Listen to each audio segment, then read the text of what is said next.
Hey guys, welcome back to another video, and in today's video I'm going to show you how you can use a servo motor with ESP32. Now these motors are really easy to set up and to use with microcontrollers, and you can use microcontrollers like Arduino or ESP to control the angle of this servo motor like this. Now servo motors come in various shapes and sizes, as you can see in this video. This is a really famous one, the MG996R, and these servo motors, they come with various horns which you can use to attach different things to them. The horn I have attached with the MG996R is this plastic one, and you can also get really powerful ones. For example, this one has a lot of torque, and this one also comes with a metallic horn like this.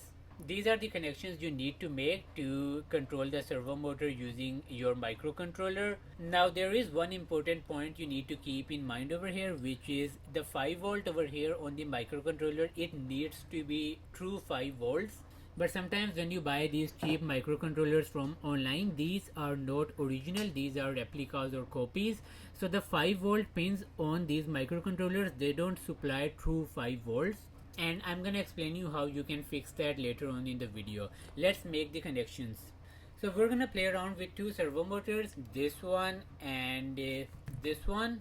And I have an ESP32 S3 over here, and we only need to make 3 connections.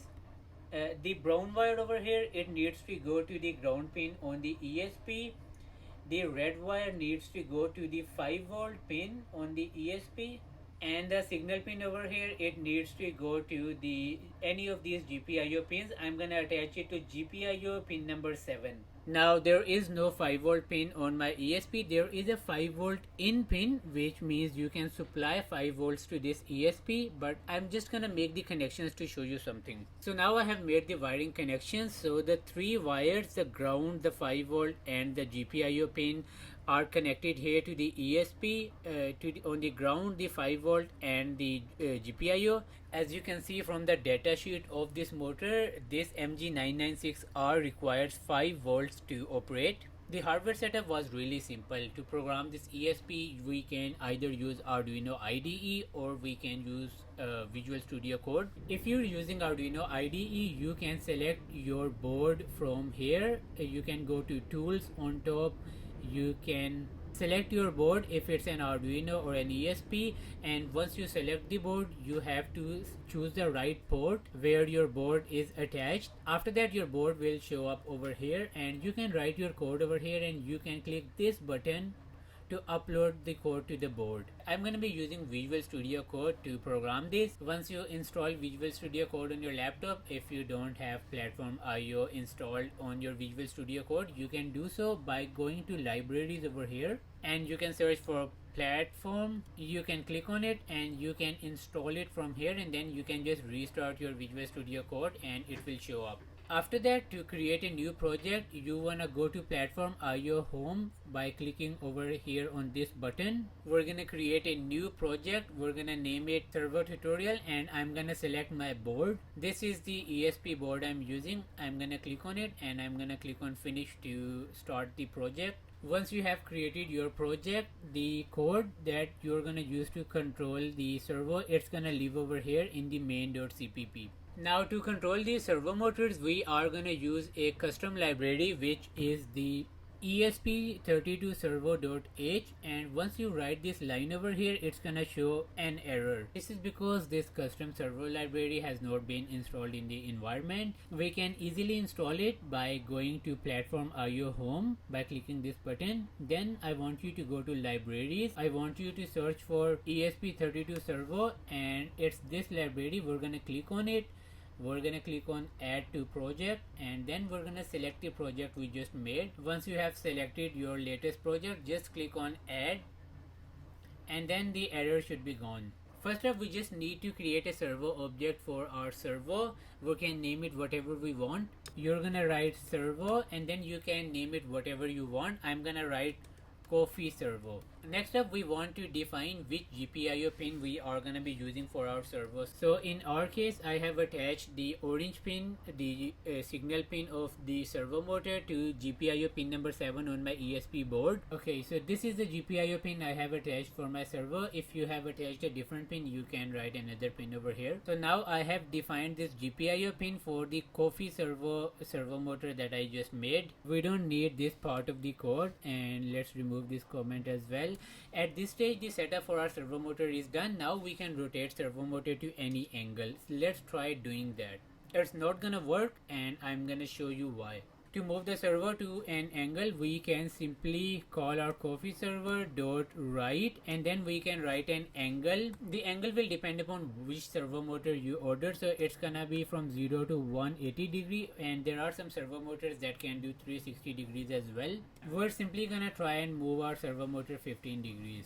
Now you can upload this code to the servo motor by using this push button over here. So I'm gonna upload the code to my servo motor, and it's not gonna move at all.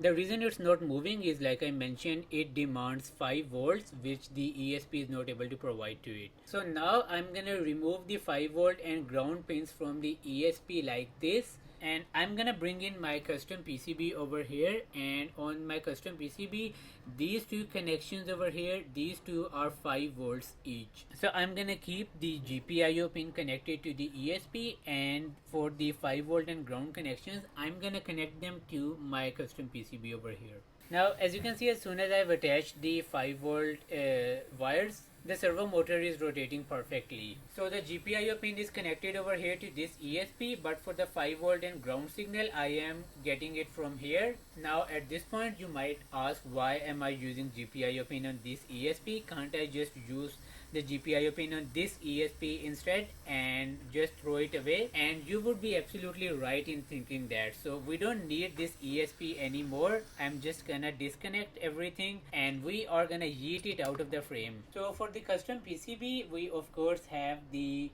5 volt and ground signal attached, and for the GPIO connection, I'm gonna connect the signal wire simply to GPIO 7. So next to the ESP, we have these connections over here, which are all just an extension of the ESP pins over here. So I'm simply gonna connect the GPIO pin number 7 over here, and I'm gonna upload the code to this ESP.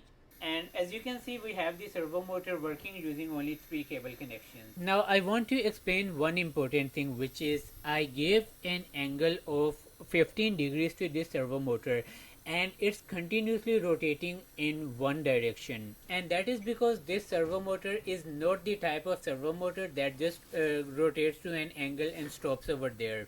If you give the servo motor 90 degree, it's not gonna do anything. If you give it an angle of higher than 90, it's gonna rotate in one direction, and if you give it an angle of less than 90, it's gonna rotate in the other direction.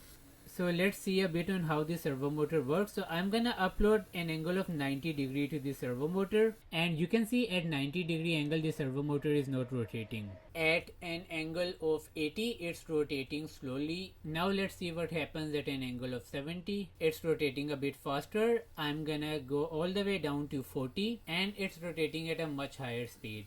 Now if I give it an angle of, let's say, 120 degrees, it's gonna rotate on the other side, of course, and how far away you are from the 90 degree angle, it's gonna define how fast the servo motor rotates. Now it's rotating in the opposite direction, as you can see. Let's try giving it 160, so it rotates at a really high speed in this direction, and there you go, it's rotating at a much higher speed now. So this is a continuous rotation servo motor. Now the other servo motor that we are gonna play around with, it's gonna be this one. So this is the servo motor that rotates up to a certain angle and then just stops there. So you can really accurately control the angle of the servo motor. For the connections, I'm gonna do the exact same thing. So I'm gonna supply 5 volt and ground signal from here, and then I'm gonna connect the signal wire to GPIO 7 on this ESP. Now I am gonna supply power to this ESP, and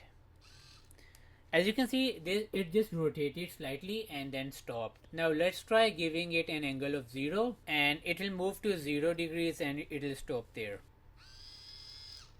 Okay, so now I have uploaded this code into this ESP over here, and what this code does is, as you can see over here, it's reading the serial monitor, and whatever angle we type in here, it's gonna move the servo to that angle. So I'm gonna write 0 first. So as you can see, it has moved the servo to 0. Now let's try 100. Now let's try 180. I'm gonna go back to 65. So now you can see there are two different types of servo motors. This is continuous rotation servo motor. It's gonna keep rotating at a specific speed to whatever angle or speed you set it to. And the other one just simply takes in an angle and moves in that direction and stays there. So that's gonna be it for this tutorial. If you have any questions, feel free to ask me in the comment section down below. If you have any questions about this PCB, you can also ask me in the comment section down below, and I'll see you in the next one. Cheers.